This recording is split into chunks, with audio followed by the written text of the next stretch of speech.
I am pretty much broke on Runescape. After giving away most of my money to the Gielinor Game Season 3 prize pool, I am in desperate need of a rebuild. I need to make as much money as I can so when Season 4 comes around, I can afford to contribute to the prize pool again. And what better way to do that than to test out some unusual moneymakers. Today I've got some great ones for you, so let's test them out. Drumzor sent me a message on my Discord and let me know that he found a moneymaker that's unusual and has the chance to make some big money. Exactly the combination I like to hear. What he wants me to try is using Gabootie's Taibo Wanai cooperative shop. His shop and the shop system in general in Taibo Wanai is unique because instead of using gold to buy and sell things, you use trading sticks. The main way to receive these trading sticks is to participate in the Taibo Wanai cleanup minigame, kill Karamja related monsters like Jogers, or selling items to Gabootie's shop. Our goal today is to sell uncut jades for trading sticks and then buy a red topaz machete. Here's why this method has the potential to be very profitable. It costs 2,400 trading sticks to buy a red topaz machete, but with the Karamja gloves, it only costs 2,000. Everything is at a big discount with the gloves enabled. This means that we only need to sell 19 cut jades to his shop to receive enough trading sticks to buy the red topaz machete. 19 cut jades only costs about 1.8k from the Grand Exchange. A red topaz machete can sell for up to 18k. See where I'm going with this? Gabootie has a potential gold mine in a shop for us, and I'm hoping it pays off. But before we check out this method any further, there's another method we have to check out before we do this one. I'm always sent the most creative methods for this series, and luckily I got an email with an amazing one. Bespoke Post sent me one saying that their box of awesome featuring top shelf goods from under the radar brands is a great purchase. Bespoke Post is a monthly membership club that's free to join. 90% of the products they have come from small brands, many of which are based in the United States. In my recent box, here are some of the things I got. The copper box has everything I need to make some Moscow Mules, one of my favorite drinks. 2 copper mugs, ginger beer soda, and an ice mallet and Lewis bag. Perfect for crushing ice. I spend a lot of time in the kitchen, so the fillet box was a must for me. A 4-inch and 8-inch chef's quality blade, something needed in everyone's kitchen. And finally, my personal favorite, the Scorch box. 6 different unique hot sauces to add some spice and flair to any meal that you make. I'd recommend the everything but the taco hot sauce. It's my personal favorite. Each box of awesome has around $70 worth of goods, but only costs a fraction of the price. Every month they feature new cool products covering pretty much anything you can think of.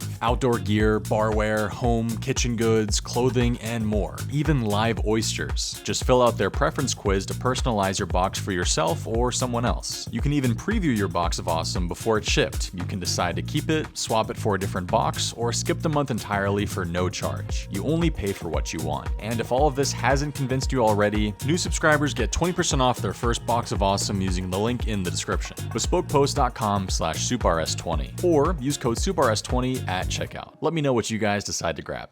Now that we know about that method, we can get back into the main one. Drumzor's told me that I'll need 2,500 noted jades to do this for an entire hour. Now, since every time you sell to the shop, you get less GP, we have to utilize world hopping. To play it safe, we'll sell 10 jades per world for 1,065 trading sticks. Hop and repeat. This means that every 2 worlds we're able to buy a red topaz machete. That's the first part of the method. Sell 10 cut jades per world, hop, and sell some more. Whenever we have enough trading sticks, buy a red topaz machete. The second part of this method is pretty cool and something that some of you may not know about. Once our inventory is full of machetes, we can run a bit north until we find Rianasta. He runs the village's parcel service. You can ship pretty much any item from your inventory to your bank for a fee of 10 trading sticks. So with 270 trading sticks in your inventory, you can send all 27 of the machetes straight to the bank. Then you just run back south and begin buying more. This is really handy and a big time saver because getting back here can be slow and the teleport scrolls can be pricey. The method itself isn't too bad. You just need to make sure you don't sell more than 10 jades per world so you're not getting ripped off on trading sticks. Drumzor's was right on the money with his suggested 2,500 cut jades, since I pretty much finished the hour right as I sold my last 10 jades. After 1 hour, I ended up with 131 red topaz machetes and immediately listed them on the Grand Exchange for 15,500 GP each. I figured they wouldn't sell immediately since the trading volume ranges between 400 to 15 $1,500 per day, so I decided to leave them in overnight at that price. Thankfully, when I woke up, all 131 of the machetes had sold for 2,010,000 GP. The 2,500 cut jades we initially purchased cost us 502,500 GP. So subtract that from the 2 million and we profited 1,507,695 GP. Now, this was an overnight profit, but still, the method itself is super unusual and we made solid profit. This actually slides into the top 5 methods of all time on the unusual money-making leaderboards. Banger.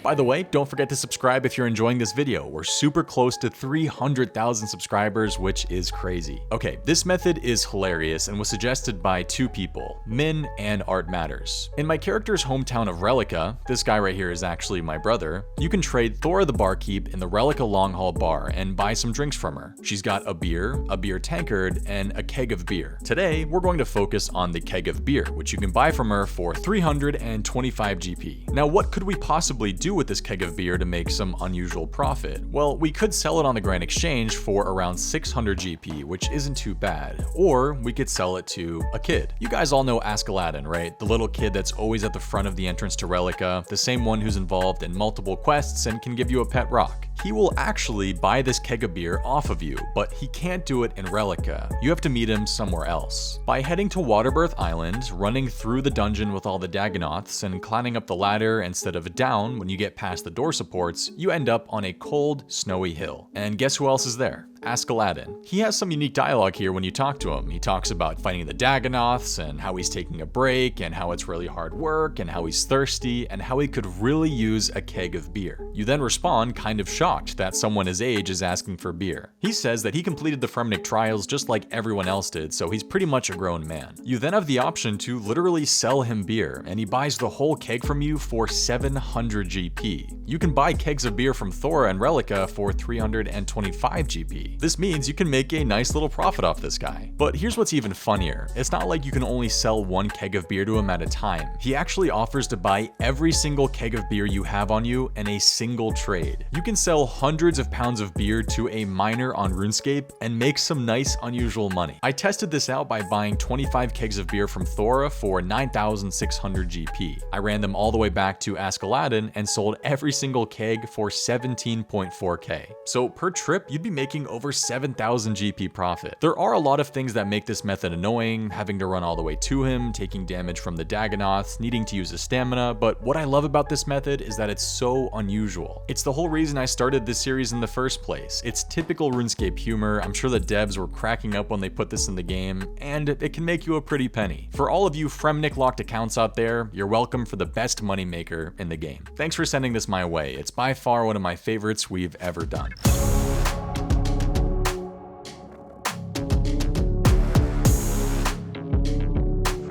In our last unusual money-making video, we tested selling swamp paste back to the Khazar general store after a fishing trawler game ends. Doing this allowed us to make about 415k an hour. But what if I told you that there's something we missed, an item that has the potential to make us even more? Mighty McLeeb sent me a DM telling me what I missed. He said that while checking to see if selling swamp paste to the store still worked, he noticed that pots of flour are sold in the store as well, and you can buy them for between 12 and 16 GP. You can then sell these to the Grand Exchange for over 150 GP each. Pots of flour are traded over 650,000 times a day, so demand for this item won't be a problem. Now, there's multiple shops that sell pots of flour. Razmir's general store in Morton has 100 in stock, but it isn't close to a bank and has a change per rate of 3%. The change per rate means that when you buy an item from the shop and the stock goes down, the price will go up by about 3% when you buy it next time. So you're always looking for those shops that have a low change per rate. The Culinarimancer's chest sells them as well and is on the same tile as a bank, but only stocks a decent amount of them if you've done most of the subquests for RFD. The Khazar general store is kind of the best middle ground. It stocks 30 pots of flour per world, has an average restock time, and has a change per rate of 1%. It's very close to a bank as well, only 10 tiles away. With all of that in mind, we have ourselves a solid hop and shop method. Using our trusty shift-click buy, we can very quickly buy out the entire stock with a single click. Run to the bank, deposit depositing the flour, and repeat the process. That's pretty much it. There's not much else to it. The nice thing about this method is that you could do it on a brand new account if you wanted to. No level requirements are needed, just a bit of starting cash. I started with 100,000 GP and spent the next hour buying the pots of flour. I ended up with 3,739, which cost me 57,642 GP. One of my favorite things is when the items instant sell on the Grand Exchange when testing out a moneymaker, and that's exactly what happened with these. All of them sold immediately for 157 GP each for a total of 587,386 GP. Subtract the original cost of the pots of flour and we are left with 530,000 GP profit after 1 hour of buying pots of flour from the Khazar general store. We had a more profitable method in the Khazar area right under our nose the whole time, and we didn't even know it.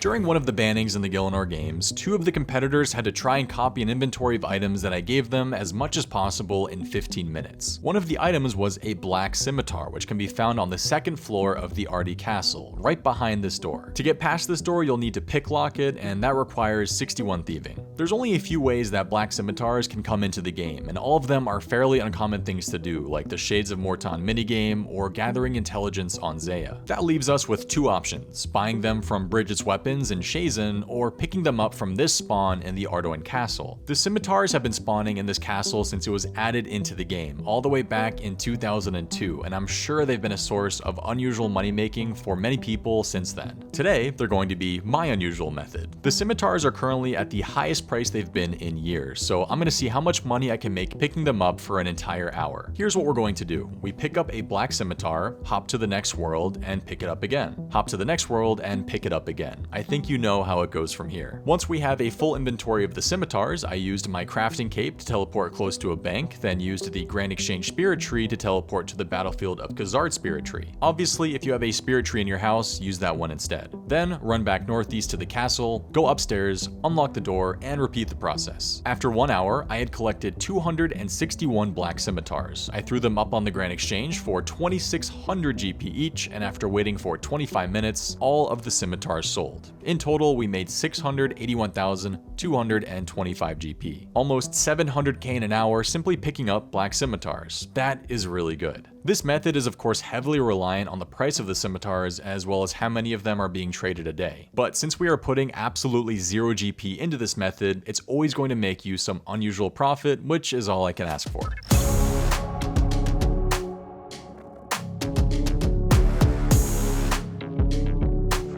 I got a message from Michael asking me to check out Sir Viven's shop in Falador Castle. After completing the quest Wanted and killing over 1,300 Black Knights, you get full access to a shop of 21 separate white equipment. This shop is the only place you can get any of the equipment. Now, while white armor does have defensive and offensive stats, it's not very popular to use. If anything, it's used more for Fashionscape. The price difference of the items is quite varied. A white plate body can be bought for 3,840 GP, yet the white gloves can be bought for 6 GP. The prices make a big difference in whether or not you'll be making profit when buying these items. Michael says he made his money from buying the white magic staffs, and he was making anywhere from 1.2 to 2 million GP an hour. Here's the tricky thing about methods like this. Yes, the profit you can make buying something like a white magic staff is pretty good. Buying 20 of them from the shop for 200 GP each and selling them for around 1,500, you'd be making 26k every time you buy out the stock. But we have to remember that the daily volume is a thing, and white equipment doesn't have the most buyers. The staff is an exception. It's got a decent amount of trade volume every day, but most of the other items have incredibly low volume. Most are between 0 to 25 sold a day. What we're going to do is focus on the ones with okay volume. There are 5 in total: white plate legs, white magic staves, white boots,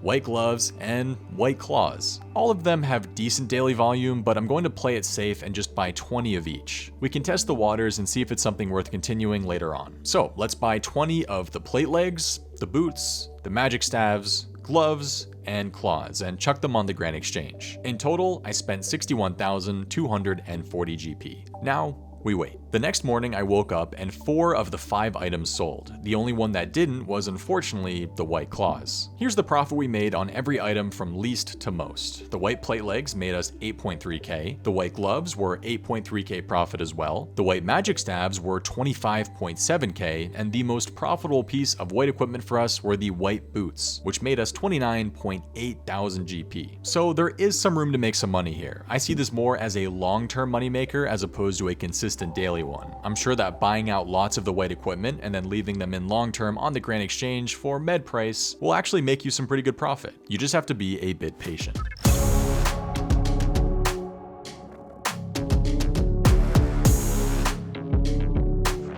If you have any unusual moneymakers you'd like me to try out, send me a message on my Discord, on my Twitter, or leave them in the comments section down below. I'm excited to see what you guys send my way. I have not truly played RuneScape in years. Most of my time has been spent on unique videos, like unusual moneymaking, myth busting, and of course producing the Gielinor games. But this year, I'm very motivated to upgrade the soup account. My goal in the off-season of GG is to make this account as good as possible. I'm talking max cape. I've always complained about the time it takes to train some of my least favorite skills in the game. Agility, mining, rune crafting, but these days there are quite a few new training methods that make those skills bearable. So wish me luck. I'm only 97 levels away, so we'll see if I can do it. I've still got a lot of quests to do, skills to get to 99, and a single achievement diary task left to unlock until I'm happy with the account. I'd like to have the best account possible to be able to test out new and old content for potential GG challenges and bannings. Whether or not I make content on the progress, I'm not sure, but I'm excited for a year full of progress and hopefully great content for you all.